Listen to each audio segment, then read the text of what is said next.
Hi, ladies and gentlemen. It's your science teacher, Miss Pearl. Now, as you know, it's Tuesday, and I'm probably on the road coming back to you. But I'm really teaching you from my classroom, as normal. All right, I wanted to give you the feel that I'm still here. And don't worry, Bob's watching everything.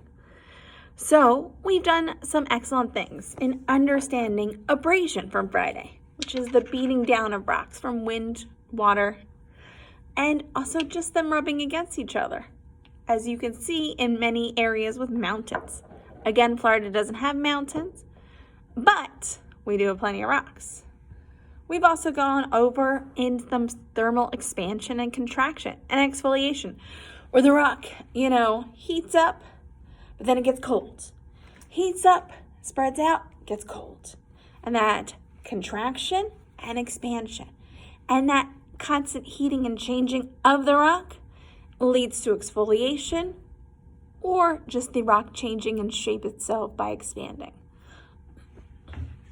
And we've also gone into some chemical weathering, just a review, where we put our paper clips in here and they rested over 6 weeks. All right, so we've looked at all those things. Now, those are different types of weathering. Let's go into some more different physical weathering types that we can see that really actually are affected by living things. Now, this is going to be a shorter video because I'm going to do 2 videos.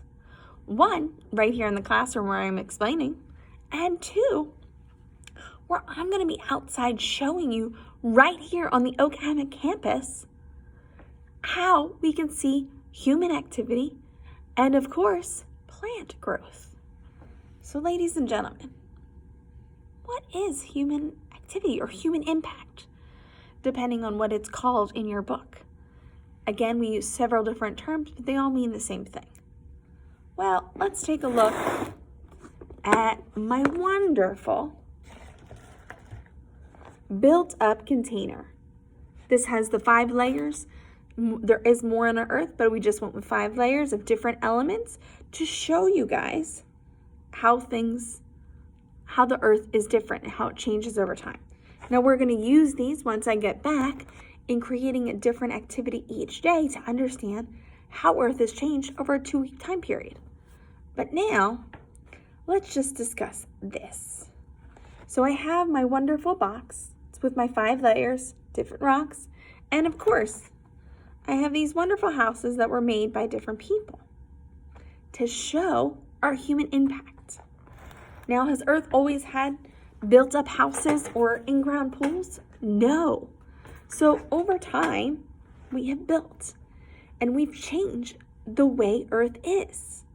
And we've done some of that erosion. That's why at the beach, you'll see that the beach has been weathered down due to those houses being built. The weight from the house is changing. That's human impact. Okay? We also have animal impact. But remember, humans are animals, as you can see from my bones. All right, now animal impact is a little bit different. They're not building houses the way we're building houses to make sure that our beach is changing and getting weathered down by those houses.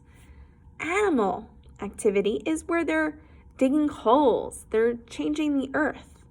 They're using rocks, some animals, to break open their food or to use it. So they're changing it in a different way. This is more of them digging, them breaking it down the rock, and more of the soil and minerals. So that's more the animal impact. Human impact is building houses, bulldozing, changing our earth so that we can have more comforts. Now, these are all things that have cells, so they're living things. So one of the things with human impact that we can definitely see is us walking all over the earth. Whenever you're walking outside, do you see that some paths are a little bit more weathered down? You can see into the earth. That real geosphere. It's because we've walked and we're actually weathering a whole path down. You'll see that definitely in hikes and different ways of walking in parks here 100% in Florida. And also if you go to the beach, they've weathered the path down so that people can walk because we found that way is the easiest. Now, we're going to end this video. All right? And I want you guys to think about what is the human impact on Florida? How has it changed our Earth? How have we weathered things down? I'm looking for those brilliant ideas that I know each and every one of you have. Okay? Explore this. Think about what it is. I want at least 3 to 5 sentences on this, okay? And again, I'm looking for that proper grammar. I'm looking for capitalization. I want to see the best from you. Again, I'm not the language arts teacher, I'm the science teacher, but I would like to be able to read your thoughts. All right? So ladies and gentlemen, this is human impact as we change. In the next video, you're going to learn about plant growth and how plants have changed the Earth. All right. Goodbye, ladies and gentlemen. Click on the next video for plant growth. Bye.